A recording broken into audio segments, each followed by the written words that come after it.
সূরাটির শুরুতে আল্লাহ প্রত্যেকটি মানুষকে একটি শক্তিশালী প্রশ্ন জিজ্ঞেস করছেন। আল্লাহর বাণী থেকে সর্বোচ্চ উপকার পেতে হলে, বিশেষ করে যখন তিনি উল্লেখ করছেন আল ইনসান, মানুষ, মানবজাতি নিয়ে বৃহত্তর পরিসরে চিন্তা করার পরিবর্তে বিলিয়ন বিলিয়ন মানুষ যে এই দুনিয়ায় বাস করছে, অতীতে যারা গত হয়ে গেছেন তাদের নিয়ে চিন্তা করার পরিবর্তে আমাদের প্রত্যেকের উচিত আমার নিজের সম্পর্কে চিন্তা করা, এমন আয়াত থেকে সর্বোচ্চ উপকার পেতে, যেখানে উল্লেখ করা হয়েছে আল ইনসান। তো এটি খুবই ব্যক্তিগত একটা মেসেজ, প্রত্যেকটি মানুষের চাহিদাকে সামনে রেখে মেসেজটি পাঠানো হয়েছে, বিশেষ করে আমাদের জন্য, কারণ সৌভাগ্যক্রমে আমরা সবাই বিশ্বাসী। তো আয়াতে মানুষ শব্দটি শোনার সাথে সাথে আমার উচিত আমার নিজের সম্পর্কে চিন্তা করা, আর আপনার উচিত আপনার নিজের সম্পর্কে চিন্তা করা।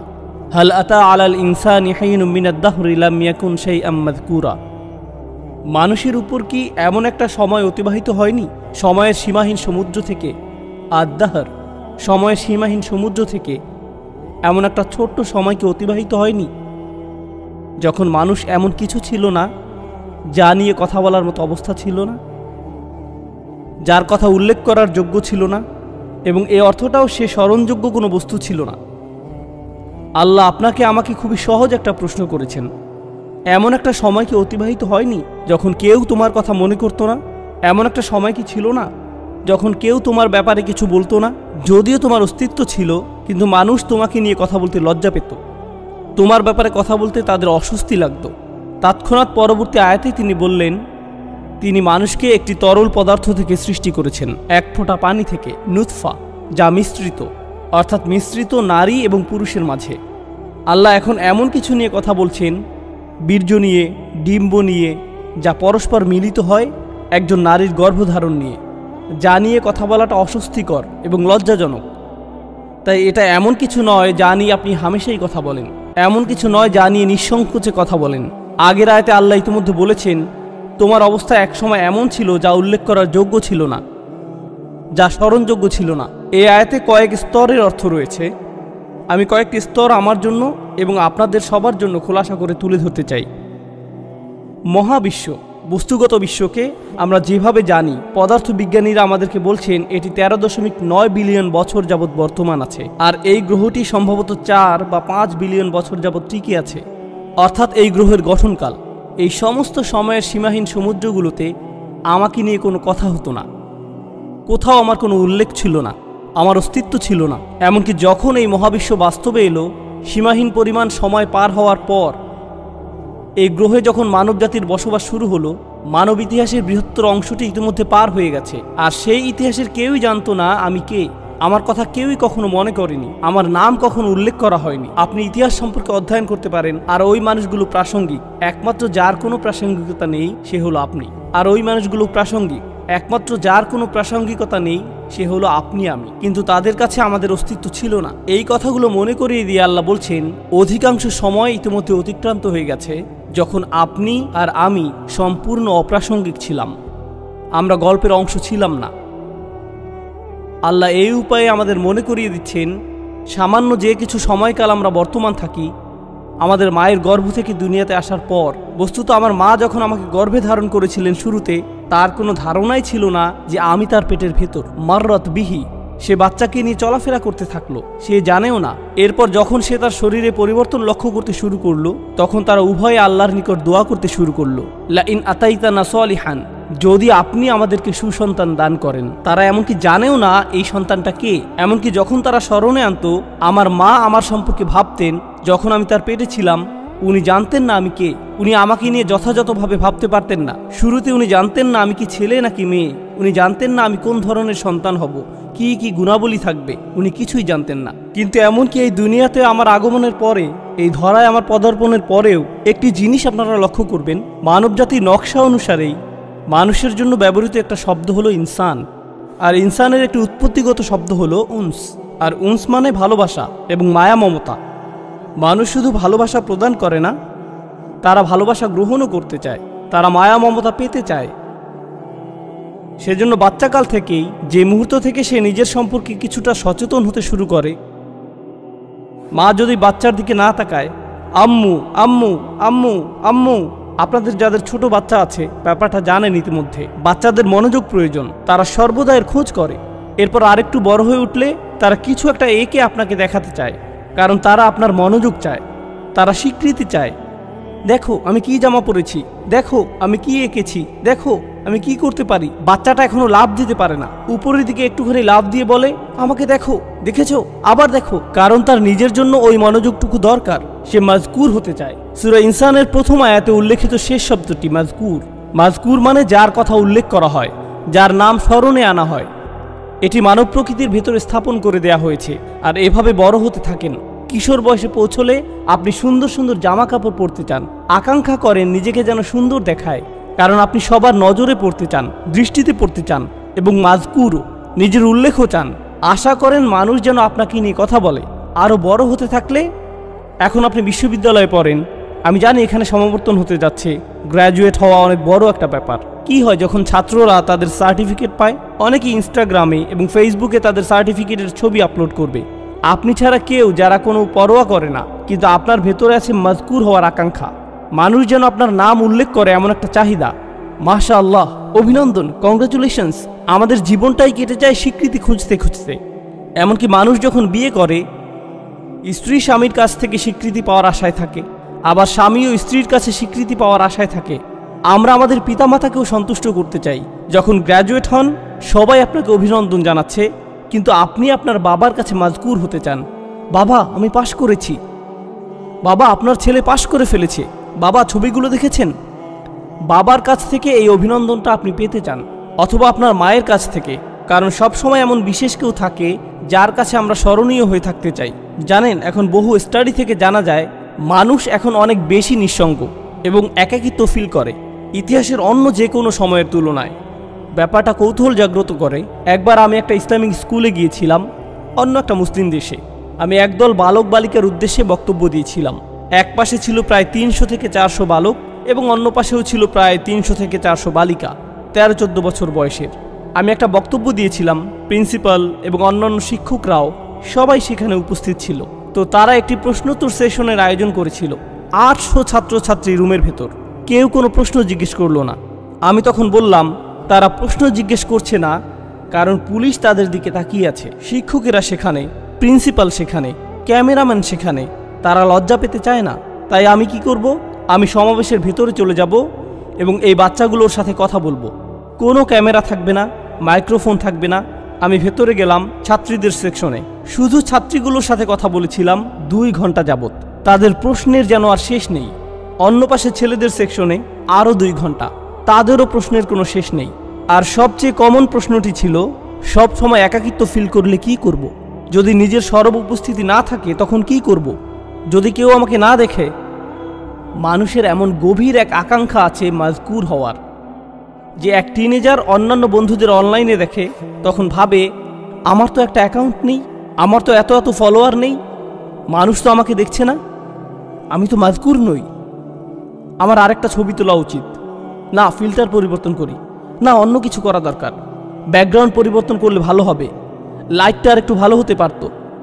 এরপর পোস্ট করে, কেউ একজন হার্ট ইমোজি দিল, কেউ একজন লাইক দিবে, আমি মাজকুর। যাক, আমার এখন উপস্থিতি আছে। আর যদি পোস্ট না করেন, যদি এক টুকটা পিজার ছবি পোস্ট না করেন, কোথায় দাঁড়িয়ে আছেন সেই ছবি, কোথায় দাঁড়িয়ে আছেন সেই ছবি, কোন পার্কে আছেন, আবু জেহেলের কোন উইজডম বা কোনো কিছু একটা, যদি এটা পোস্ট না করেন, তখন হঠাৎ মনে হয় আমি যে জীবিত আছি এটাও তো কেউ জানে না। তখন হয়ে পড়েন গায়রে মাজকুর, অনুল্লেখযোগ্য। যতকাল যাবৎ মহাবিশ্বের অস্তিত্ব আছে তার অধিকাংশ সময় জুড়ে এবং যতকাল যাবৎ মানুষের অস্তিত্ব আছে আপনি ছিলেন গায়রে মাজকুর। আর এমন একটি সময় দ্রুতই ঘনিয়ে আসছে যখন আপনি আর আমি কবরে শায়িত হব, আর কিছু মানুষ আমাদের কথা মনে রাখবে এবং তারা আমাদের জন্য কাঁদবে। এরপর সময়ের পরিক্রমায় আমরা আবার গায়রে মাজকুর হয়ে যাব। আমরা বিখ্যাত মানুষদের কথা মনে রাখি, আমরা ইসলামের ইতিহাসের বিখ্যাত আলেমদের কথা স্মরণ করি। আমরা স্মরণ করি যেমন ইমাম শাফিঈর কথা রাহিমাহুল্লাহ বা ইমাম আবু হানিফার কথা রাহিমাহুল্লাহ, কিন্তু তাদের তো বড় পরিবার ছিল, কেউ তো তাদের পরিবারের কথা স্মরণে আনে না। তাদের অনেকেই আমাদের নিকট এখন অদৃশ্য। আমরা শাসকদের কথা মনে করি না, সেই সময়ের সম্পদশালীদের কথাও আমরা মনে করি না, আমরা ভালো চেহারার মানুষদের কথাও স্মরণে আনি না, আমরা জনপ্রিয়দের কথাও স্মরণে আনি না। বিখ্যাত মানুষদের কথা অথবা তাদের কর্মের কথা আমরা স্মরণে আনি না। তারা বিস্মরণের অতল গহ্বরে তলিয়ে গেছে, তারা আবার অপ্রাসঙ্গিক হয়ে পড়েছে। আর আল্লাহ আমাকে আপনাকে শিক্ষা দিচ্ছেন, তোমরা এই জিনিসের পেছনে ছুটে চলছো প্রাসঙ্গিক হতে, স্মরণযোগ্য হতে, আলোচিত হতে, ফলোয়ারদের সাথে যুক্ত হতে। এই জিনিসটাই ছিল তোমার সবচেয়ে কামনীয়, কিন্তু তোমাকে তো মূলত গায়রে মাজকুর হিসাবে সৃষ্টি করা হয়েছে। খুব শীঘ্রই তুমি আবারও গায়রে মাজকুর হয়ে পড়বে।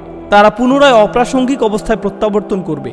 চিত্রটা খুবই নিরাশাজনক। কেউ আমার কথা মনে করবে না, কেউ আমাকে জানবে না। প্রসঙ্গত এমনকি যেসব মানুষরা আল্লাহকে বিশ্বাস করে না তারাও স্মরণীয় হয়ে থাকার চাহিদা অনুভব করে। তাই দেখবেন বিলিয়ন বিলিয়ন ডলারের মালিকেরা যারা কোনো কিছুতে বিশ্বাস করে না, তারা কোনো ধর্মে বিশ্বাস করে না, আর তারা মৃত্যুর সময় খুবই বৃদ্ধ, মৃত্যুর সময় তারা নিজেদের সম্পদ কোনো হাসপাতালে দান করে যায় বা কোনো দাতব্য সংস্থায় দান করে দেয়, কিন্তু সাথে একটা শর্ত আরোপ করে, বিল্ডিংয়ের গায়ে যেন আমার নাম লেখা থাকে, বা আমার একটা মূর্তি তৈরি করবে আর বিল্ডিংয়ের প্রবেশ পথে ওটা রেখে দিবে। কারণ যদিও আমার অস্তিত্ব না থাকে, আমার স্মৃতি যেন বেঁচে থাকে। আমাকে তবু মাজকুর হতে হবে যদিও আমার অস্তিত্ব না থাকে। এটি এমন কিছু যা তাদের হৃদয়ের গহীনে স্থাপন করে দেয়া হয়েছে।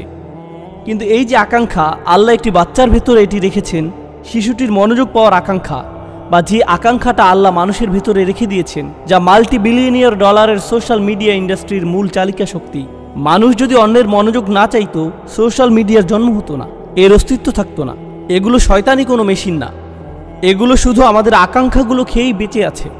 আমাদের এই আকাঙ্ক্ষাগুলো থাকার কারণেই এগুলো এদের মতো করে কাজ করতে পারছে। এগুলো আমাদের কার্যকলাপ খেয়েই টিকে আছে।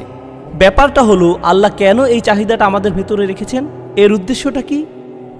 আমি কেন সর্বদা স্বীকৃতির অন্বেষণে থাকি? কেন এমন মনে হয়? কেন আমার ভিতরটা শূন্য মনে হয়? যদি স্বীকৃতি না পাই, জানেন আমি কিছু একটা ফিল করি। যদি মনে হয় আমার কোনো উল্লেখ নেই, কেমন যেন ফাঁকা ফাঁকা অনুভূত হয়। আর আল্লাহ নিজেই এই ব্যাপারটা বর্ণনা করেছেন পরের আয়াতগুলোতে। তিনি বলেন, ইন্না হাদাইনাহু সাবিলা ইম্মা শাকিরান ওয়া ইম্মা কাফুরা। আমি তাকে পথ দেখিয়েছি, একটা পথ।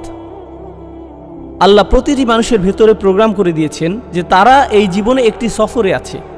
এখন এই সফরের একটি অংশ হলো, উপলব্ধি করেন বা না করেন, আপনি সেই সফরে এমনিতে আছেন। ইন্নাকা কাদিহুন ইলা রব্বিকা কাদহান ফামুলাকিহি। প্রতিটি দিন অতিক্রান্ত হয়ে যাচ্ছে, জীবন একটি সফর। প্রতিটি মানুষ মৃত্যুর দিকে এক পা দুপা করে এগিয়ে যাচ্ছে। আমাদের প্রত্যেক দিন আগের দিনের চেয়ে মৃত্যুর আরেকটু নিকটে। সেই ভ্রমণ স্বয়ংক্রিয়ভাবে এগিয়ে চলছে। এখানে আমার আপনার কোনো নিয়ন্ত্রণ নেই, আল্লাহ ইতোমধ্যে এটা ঠিক করে দিয়েছেন। কিন্তু এছাড়াও রয়েছে আরেকটি সফর, আমার জীবনের সফর নয়, বরং আমার হৃদয়ের ভেতরের এবং আমার মস্তিষ্কের ভেতরের সফর। আল্লাহ চান আমরা যেন আল্লাহর দিকে প্রত্যাবর্তন করার একটা সফর করি। আমরা আল্লাহর কাছ থেকে এসেছি, আমরা আল্লাহর জন্য। আর আল্লাহ চান আমরা যেন ইচ্ছে করেই আল্লাহর পথের দিকে ফেরার একটা সংকল্প করি, আমাদের মাথায়, আমাদের অন্তরে। কিন্তু আমাদের মন অন্য কারো কাছ থেকে স্বীকৃতি পাওয়ার নেশায় বুঁদ হয়ে আছে।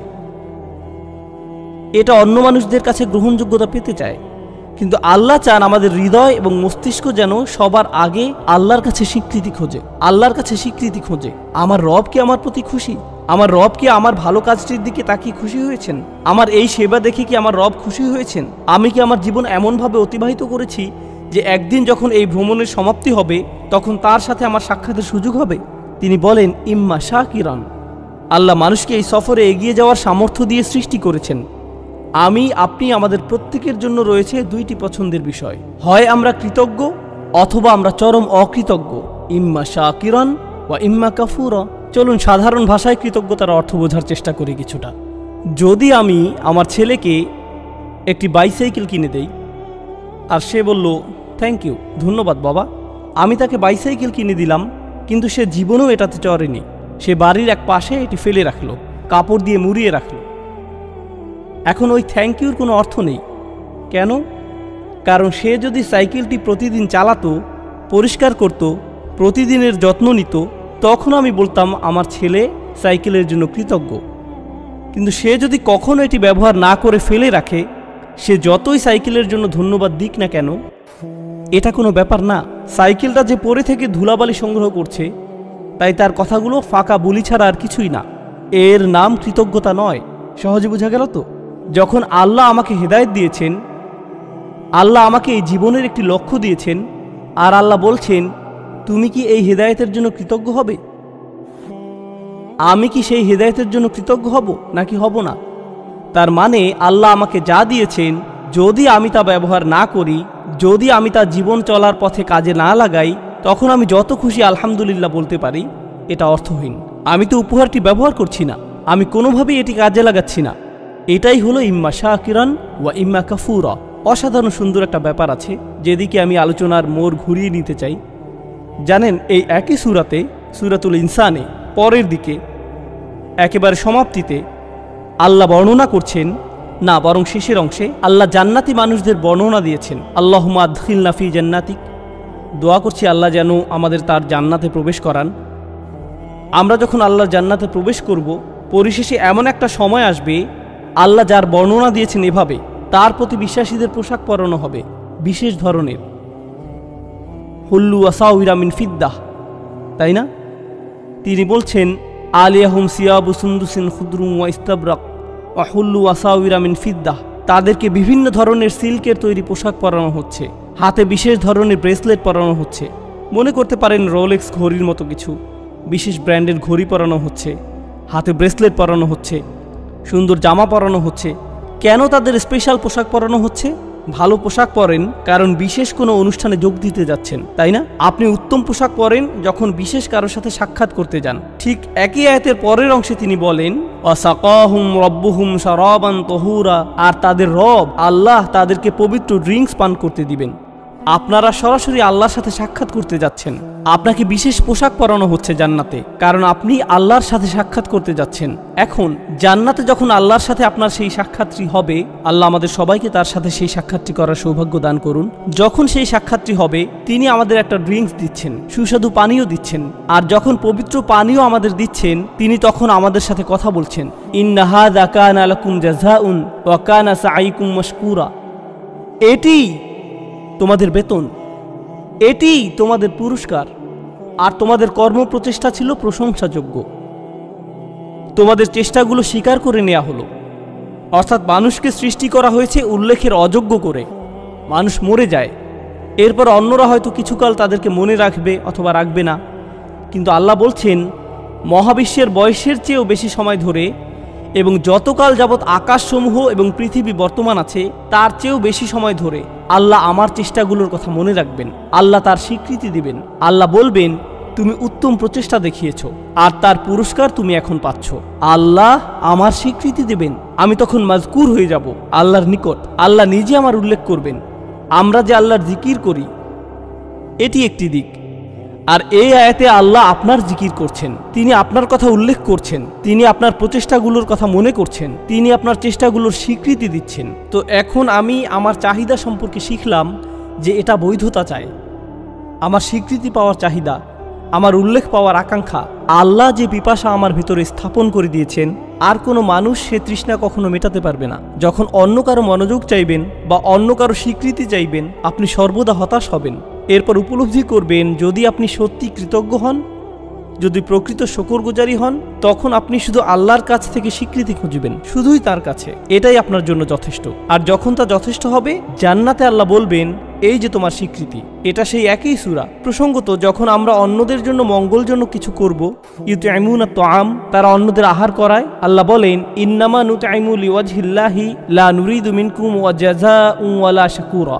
এমনকি যখন আপনি অন্যদের জন্য ভালো কিছু করেন, আপনি তাদের নিকট প্রশংসা খোঁজেন না, আপনি থ্যাংক ইউ খোঁজেন না, আপনি তাদের কাছে স্বীকৃতি খোঁজেন না। এই কথা আপনি নিজেকে মনে করিয়ে দেন এবং তাদেরকেও। আমি আপনাদের কাছে কিছুই চাই না, আমি শুধু আল্লাহর সামনে কিছু নিয়ে দাঁড়াতে চাই। আমি শুধু চাই আল্লাহ দেখুক আমি কি করেছি। আমি শুধু চাই আল্লাহ যেন আমার এই কাজে খুশি হন। এটাই আমার সমস্ত চাওয়া। আর এই শিক্ষাটি আল্লাহ আমাদেরকে এই সুন্দর সূরার একেবারে কেন্দ্রে প্রদান করেছেন, স্মরণীয় হওয়ার প্রশ্নের মাধ্যমে। আমাদের তাদের অন্তর্ভুক্ত হওয়া যারা আল্লাহর প্রতি কৃতজ্ঞ, আল্লাহর প্রতি কৃতজ্ঞতার জিন্দেগি যাপন করা। একদিন এমন বিষয়ে পরিগণিত হবে, আমাদের তাদের অন্তর্ভুক্ত হওয়া যারা আল্লাহর প্রতি কৃতজ্ঞ, আল্লাহর প্রতি কৃতজ্ঞতার জিন্দেগি যাপন করা একদিন এমন বিষয়ে পরিগণিত হবে যখন আল্লাহ আমাদেরকে স্বীকৃতি দেবেন। ঠিক এই ভ্রমণটি এখানে ঘটেছে।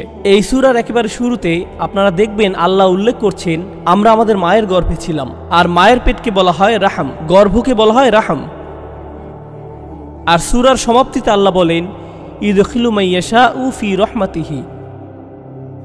তো তিনি আশারা ইলা রহমা ফিল বিদায়া, তিনি রহমের দিকে ইঙ্গিত করলেন সূরার সূচনাতে। আর উপসংহারে তিনি বললেন তিনি যাকে চান তার রহমাতে প্রবেশ করান, অর্থাৎ তার জান্নাতে। ঠিক যেভাবে আপনার প্রতিটি চাহিদা পূরণ করা হচ্ছিল আপনার মায়ের রাহমের ভিতরে, সেটা ছিল রাহমের প্রথম এপিসোড। আর রাহমের শেষ এপিসোড আমার আপনার জন্য অপেক্ষা করছে, আর তা হলো আল্লাহর রাহমা আসলে, আর তা হলো জান্নাতে প্রবেশ। আল্লাহ আমাদের সবাইকে তার জান্নাত প্রদান করুন। আপনাদের অনেকেই গ্র্যাজুয়েট হচ্ছেন বা গ্র্যাজুয়েট হয়ে গেছেন, পেছনে বহু স্মৃতি রেখে যাচ্ছেন, চমৎকার সব স্মৃতি, বন্ধুত্বের, শিক্ষার, অভিজ্ঞতার। এই ভার্সিটিতে, এই স্থানে, এই ধরনের স্থানগুলো একসময় নিজের কাছে নিজের বাড়ির মতো মনে হয়, আমার অবিচ্ছেদ্য অংশে পরিণত হয়। এরপর কয়েক বছর পার হওয়ার পরে আপনার তখন চাকরি থাকবে, বিয়ে করবেন, ব্যস্ত হয়ে পড়বেন, আরও কত কিছুতে। হঠাৎ একদিন সিদ্ধান্ত নিলেন নিজ ভার্সিটিতে বেড়াতে আসবেন, ঠিক শুধু অতীত স্মৃতিগুলো মনে করতে। আবার ভার্সিটিতে ঘুরতে এলেন, তখন লক্ষ্য করেছেন দেয়ালগুলো আগের মতোই আছে, রাইট? রেস্টুরেন্টটাও আগের মতোই, বন্ধুদের সাথে যে জায়গাগুলোতে আড্ডা দিতেন তাও আগের মতোই আছে, অজুর জায়গাটাও একটুও বদলায়নি। কিন্তু আশেপাশের সবগুলো মুখ অপরিচিত, কেউ আপনাকে চেনে না। সবকিছুই আগের মতো সুন্দর, কিন্তু আমার জন্য নয়, এখন এগুলো অন্যদের জন্য। আপনাকে সম্পূর্ণরূপে সরিয়ে ফেলা হয়েছে, আপনি আর এখানে মাজকুর নন। এমনকি এই ধারণা, যা আর কখনো ফিরে পাই না। শিক্ষকের হয়তো আপনার কথা স্মরণে আনতে বহু কষ্ট হয়, তাকিয়ে বলে তুমি আমার ক্লাসে ছিলে, রাইট? আমি ভেবেছিলাম আমি আপনার সেরা ছাত্র। না, আমার এরকম বহু সেরা ছাত্র আছে, তুমি অতটা সেরা নও। আপনার নাম এভাবে মানুষ ভুলে যাবে। তাই আমাকে আপনাকে একটা সিদ্ধান্ত নিতে হবে। ভার্সিটি ছেড়ে যাওয়ার এই ক্ষণে, গ্র্যাজুয়েট হওয়ার এই মুহূর্তে তোমরা হয়তো চাকরি নিয়ে ভাবছো, একটি ক্যারিয়ার নিয়ে ভাবছো, তোমার জীবনের পরবর্তী চ্যাপ্টার নিয়ে ভাবছো। জীবনের এরকম প্রতিটি চ্যাপ্টারের একটা টাইটেল থাকতে হবে। আল্লাহ কিভাবে আমার জীবনের এই চ্যাপ্টারের কথা মনে রাখবেন? তিনি কিভাবে মনে রাখবেন? আমি জানি যখন একটা চাকরি পেতে যাচ্ছেন তখন আমার মা কি বলবে, আমার বাবা কি বলবে, মানুষ কি বলবে, কত টাকা বেতন পাবো, অ্যাপার্টমেন্ট কোথায় পাবো, আমি কি অমুক জিনিসটি পাচ্ছি, তো অমুক জিনিসটি পাচ্ছি। আপনার মাথায় সমস্ত প্রশ্ন এসে জড়ো হয়, প্রেস্টিজ নিয়ে, স্বীকৃতি নিয়ে এবং সমাজে মাজকুর হওয়া নিয়ে। প্রথমে সব কিছুর উপর যদি এই প্রশ্নটি রাখতে পারেন, আল্লাহ কিভাবে এর কথা মনে রাখবেন? আমি কোন ধরনের প্রভাব পেছনে রেখে যাচ্ছি? আমি কি এমন কিছু রেখে যাচ্ছি যার কারণে আল্লাহ আমার কথা মনে রাখবেন? যদি এমন কিছু করেছি তাহলে আমি সফল হয়েছি। আমি শেষ এই বিষয়টা চিন্তা করার জন্য রেখে যাচ্ছি। আমরা এখন এই ধারণায় এতটাই আচ্ছন্ন যে মানুষ যদি আপনার সফলতা না দেখে তাহলে আপনি সফল নন। মানুষের চোখে আপনার সফলতা দৃশ্যমান না হলে আপনি সফল নন, তাই তো? এখন কেউ একজন এসে আমাকে বলতে পারে, এই ভাই আপনি তো দারুণ সফল, কিভাবে এত সফল হলেন? তখন আমি জিজ্ঞেস করলাম, আচ্ছা কিভাবে বুঝলেন আমি সফল? আমার সফলতাটা কি? ও, আপনার যে বিশাল সংখ্যক ফলোয়ার আছে, লক্ষ লক্ষ মানুষ আপনার ভিডিও দেখে, এই জন্য আপনি সফল।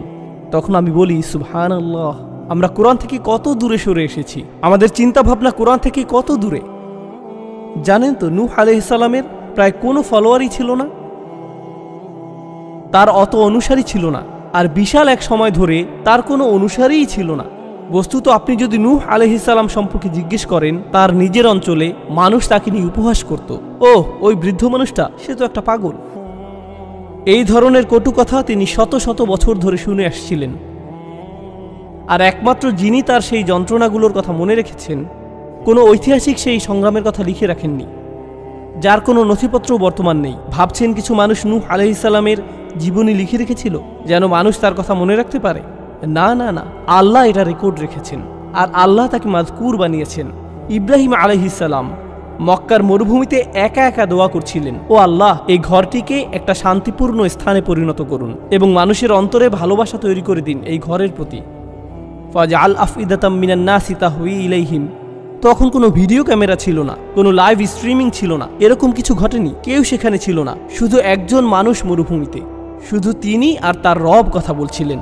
তিনি কোনো রাজা ছিলেন না, তিনি সম্পদশালী কোনো ব্যক্তি ছিলেন না, তার কোনো লিপিকার ছিল না যে আগামী দিনের জন্য এই ইতিহাসগুলো লিখে রাখবে। জানেন, মিশরীয় প্রাচীন প্রাসাদগুলোতে রাজাদের ঐতিহাসিক চিত্র, তাদের ফরমানসমূহ এবং দেয়ালগুলোতে প্রচুর লিখনি পাওয়া গিয়েছে। আমরা কিন্তু ওই লেখকদের নামও জানি না, আমরা শুধু জানি তারা কিছু মানুষকে অর্থ করে দিয়েছিল ওই দেয়াল লিখনের জন্য। কেউ তো ইব্রাহিম আলাইহিস সালামের জন্য কিছু লিখে রাখেনি, তবুও আজকের দিনেও আমরা ইব্রাহিম আলাইহিস সালামের জিকির করছি। প্রতি বছর হজের সময় আমরা তার কর্মবহুল ও বর্ণাঢ্য জীবনের কথা স্মরণ করছি। আর আমরা আমাদের সমগ্র দিনকে বলি মিল্লাতা আবিকুম ইব্রাহিম। আমি কি বোঝাতে চাচ্ছি? মানুষকে গায়রে মাজকুর হিসাবে সৃষ্টি করা হয়েছে। ইতিহাসের অধিকাংশ সময় জুড়ে আমাদেরকে অস্মরণীয় করে রাখা হয়েছে। হ্যাঁ, আমরা অতিশয় সামান্য কিছু সময় এই দুনিয়াতে বেঁচে থাকি, সেই সময়ের পরে আমরা গায়রে মাজকুর হয়ে পড়তে পারি। আপনি হয়তো এই বিশ্ববিদ্যালয়ে গায়রে মাজকুর হয়ে পড়তে পারেন পরের বছরই। তো এটাই আমার আপনার জীবনের বাস্তবতা। আপনি যদিও কারো প্রচুর উপকার করেন, বছরখানেক পরেই সে ভুলে যেতে পারে তুমি আমার জন্য কি করেছো। শুধুমাত্র একজনের কাছে আপনি চিরকালের জন্য মাজকুর থাকবেন, আর তিনি হলেন আল্লাহ আজ্জা ওয়া জাল্লা। তাই আল্লাহ তাআলা বলছেন, আল ইয়াওমা নানসাকুম কামা নাসিতুম লিকা ইয়াউমিকুম হাদা। কিছু মানুষকে সেদিন তিনি বলবেন, আজ আমি তোমাদেরকে ভুলে যাব, আজ আমি তোমাদেরকে ভুলে যাব, যেমন করে তোমরা এই দিনের সাক্ষাৎকে ভুলে গিয়েছিলে। এখন পছন্দ আমাদের, আমরা কি তাদের অন্তর্ভুক্ত হতে চাই আল্লাহ যাদেরকে ভুলে যাবেন কিন্তু মানুষ মনে রাখবে, নাকি আমরা তাদের অন্তর্ভুক্ত হতে চাই আল্লাহ যাদের কথা মনে রাখবেন আর মানুষ তাদের মনে রাখুক বা না রাখুক তাতে কিছু যায় আসে না।